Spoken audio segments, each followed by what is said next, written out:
What happened to those satellite camps? I forgot about those. Those were just the rage of college football for about 2 years. People pissed at Harbaugh going all over the place to promote Michigan for a couple off seasons, and then they just kind of disappeared. Yeah, exactly. Because the results weren't there. The return on the investment wasn't there. Other schools started to do it as well. Ohio State was doing it. Like it was just one of these things that I don't know that he necessarily started it, but when Michigan is doing something, people take notice. But then, like I said, when you're offering 2-star guys, like you're not, none of those guys are going to hit. None of them, I don't think ever. They may have had like one hit that actually maybe played, but it wasn't. If it was working, they'd still be doing it. I'll say that. I put together a recruiting comparison a couple months ago, Ohio State versus Michigan during the Harbaugh era, and I'm still looking for the numbers here, but it was about doubled up in regards to Ohio born and bred players on the Michigan roster recruited and signed by Harbaugh was in the 70s or 80s from the 2015 cycle all the way through 2022, and about half as many players from Michigan to Ohio. Of course, Ohio's been a better high school football playing state, but am I correct in saying that that gap is closed? Yeah, it seems like it has. I think so, and I think Ohio, for whatever reason, just hasn't produced maybe as much high-end talent, as Ted Ginn Jr. isn't walking through that door, you know what I mean, and Troy Smith and winning the Heisman Trophy and different things. It just, Ohio just for whatever reason, it just doesn't feel and it just doesn't seem like there's that high-end player coming from the state of Ohio, perhaps as it used to. I mean, Sonny Styles and CJ Hicks are definitely Jack Sawyer are exceptions to that rule, but you get beyond those three, and particularly offensive line, Ohio's always produced. I think Luke Montgomery this past year as a freshman now for the Buckeyes, I think he's a guy that national top 50, top 60 guy. So we'll see if he pans out, certainly. But, there's been a dearth, I think, of high-end talent in the state of Ohio in recent years. And, we'll see if and that's manifested itself a little bit on the field for the Buckeyes. They've had to go outside the state of Ohio and had to reach on some guys different places to make up for what Ohio hasn't been given them. I mean, Jim Tressel would sign 25 guys and 12 were from Ohio. If you get Ryan Day to sign more than 6 Ohio guys, it's a national holiday. So, just kind of where it's at. National holiday or national failure because they've had to then rely on Ohio kids because they struck out nationally. So it's there's some good and some bad. I know they want to get back to securing the Ohio kids, and losing Jordan Marshall at this point isn't ideal. Just looking at like 24/7's own rankings, there's one Ohio kid in the top 100. The composite has 3, but I think this year's class, next year's class, I believe is decent in Ohio. But at any given point, like how many make or break players are there in Ohio? Not as many as there used to be, but also, back in the day, losing Prescott Burgess was make or break. Sean Crable was make or break. Michigan got those guys, and they never beat Ohio State. Yeah, it is weird. I mean, when those guys Except were playing primary roles, when they were freshmen, but 4, 5, 6, 7, 8, 9, no 10, no. So it is what it is. I put a little message in our internal chat here, and I know this is basketball, but I think it dovetails into football. The Big Ten got one team into the Sweet 16, and that's not a surprise when you look. Well, first of all, they didn't have a lot of high seeds that you'd expect to win second-round matchups anyway. And when Purdue loses, as a 1 seed to Fairleigh Dickinson, one of the biggest upsets in the history of the tournament, obviously that is a big black eye for the Big Ten. But Michigan State, the only team that got out. And as I started crunching numbers, the talent that you put in is commensurate to the to the product that you get out. And, I crunched some numbers here. In the last 4 years, basketball, the top 50 players in the country from each of the class, so basically 200 guys over the last 4 years, SEC schools got 53 of them, ACC 36, Pac-12 29. Then comes the Big Ten at 22. They have 40% of what the SEC got, and you wonder, why are Tennessee and Alabama up there now in college basketball and Ohio State isn't, and other schools, and then the Big 12 at 20. And the usual suspects are the ones, Kentucky's way up there, Duke. Duke had the most of anybody. But, I think this is a trickle-down fact for football that Ohio State has struggled. They've got the number 2 guy right now, Jeremiah Smith, for the 2024 class. But when it comes to those high-end kids and, quote, bidding for those high-end kids in this new era of anything goes NIL, where you have a Syracuse coaching legend, Jim Boeheim, basically saying that the teams he's playing against are buying players, and that could be transfer portal as much as it is high school. I think that there's an edict from the Big Ten that we're not going to buy high school players, and I think that Ohio State isn't competing with Indiana and Michigan State for players.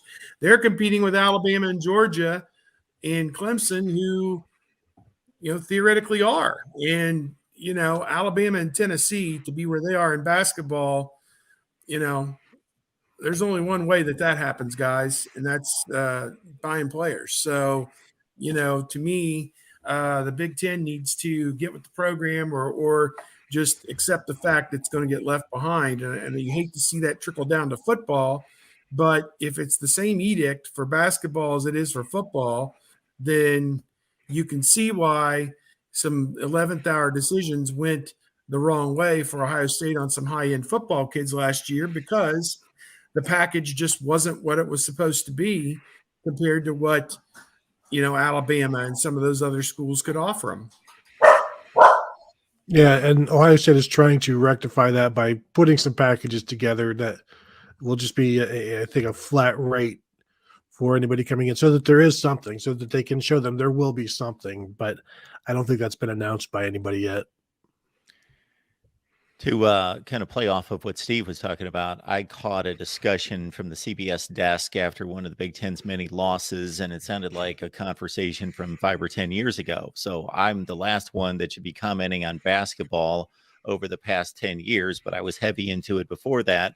And Jay Wright was sticking up for the Big Ten, basically saying there's a lot of good teams in the Big Ten, from about maybe 15 in the country to 60 in the country, but not a lot at the top. And of course, Michigan State's the last Big Ten team to win a national championship in basketball in 2000. But from the time I was watching, which was from the time I was 8 years old until about 10 years ago, of course, the Big Ten did as well as just about anybody, including the ACC, in the tournament, getting teams into the Final Four in particular, but was not able to have that championship team for a long time. And now it seems as though, based on what Steve's telling us, and I don't know what the recruiting was. I know what the results were for a long, long time. I don't know what the recruiting was, but, we're in a different world with the NIL. And if, as Steve is pointing out, maybe even those really good teams are going to be difficult to produce if things trend this way. There's going to be a lot of 6 and 8 seeds out of the Big Ten in the tournament.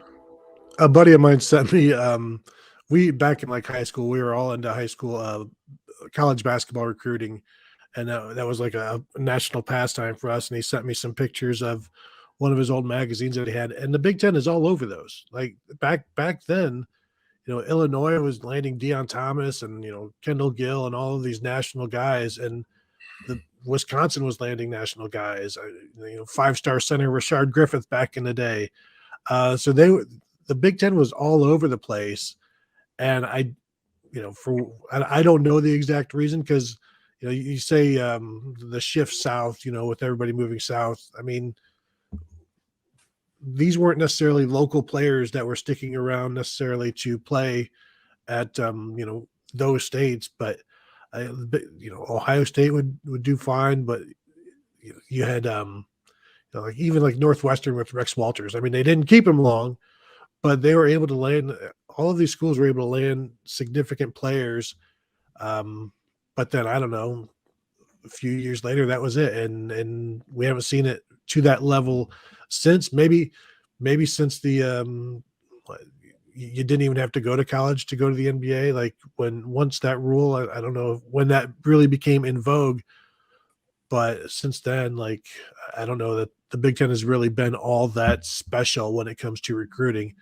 They've had some moments with Thad Matta, but that was a lot of Midwest guys.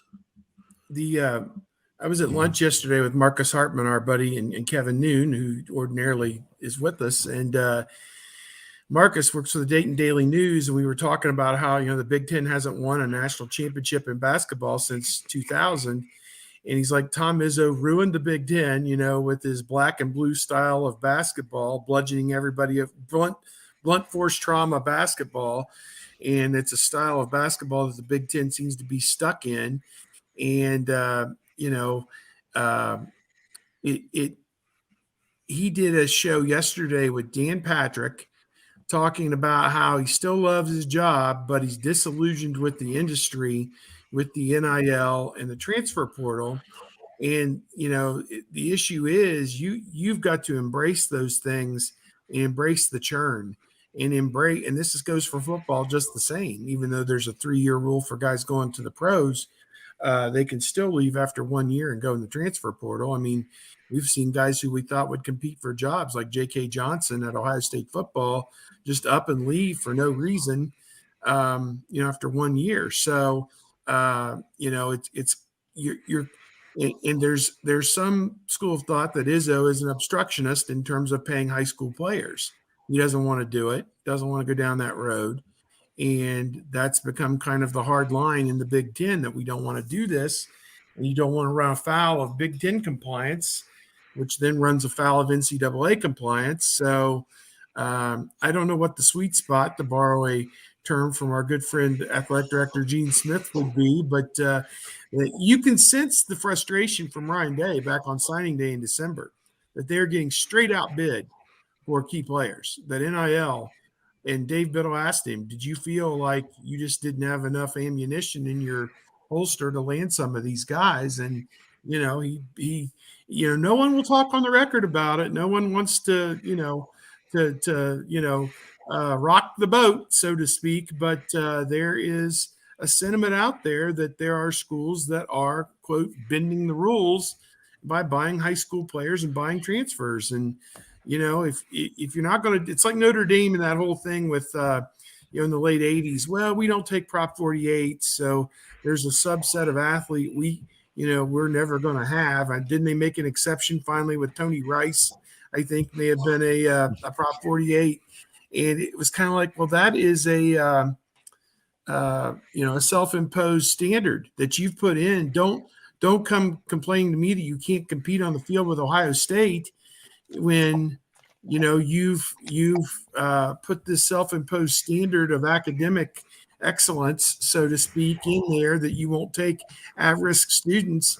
And the same thing now applies. Don't tell me you can't compete with Alabama and Clemson in football and Georgia anymore just because they're buying players and you can't.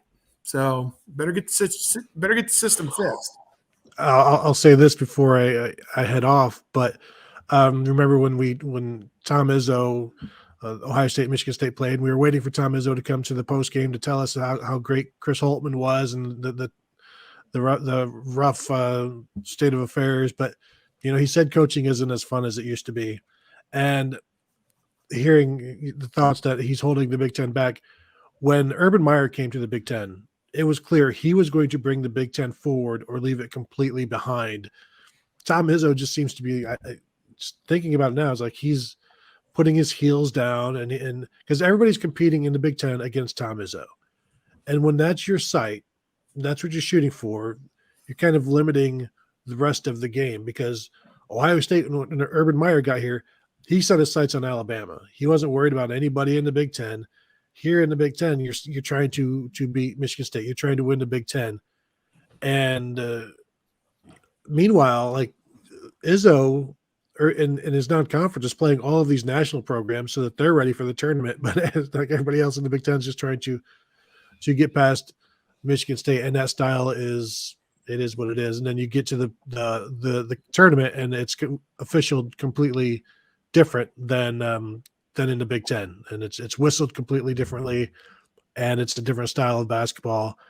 And don't I could not get rid of Purdue in my bracket quick enough, and I still didn't get rid of them quickly enough. Like I couldn't have them losing to a 9. As soon as I could, I got them out, but not soon enough. The warning signals were there.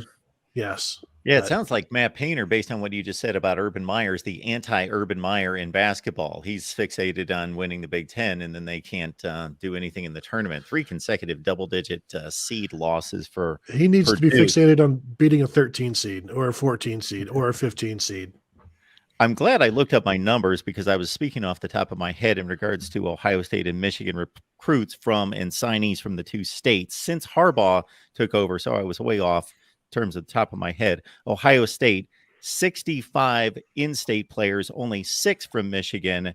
Michigan, 18 Ohio players, 37 from Michigan. Michigan. So it's a 10-1 on the Ohio State side in-state, and it's only a 2-1 Michigan in-state. Yeah, their population per capita. I mean,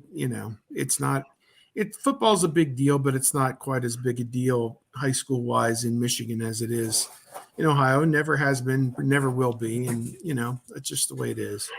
I think it's much more detrimental to Michigan when Ohio State takes a Michigan player than because there are less of them.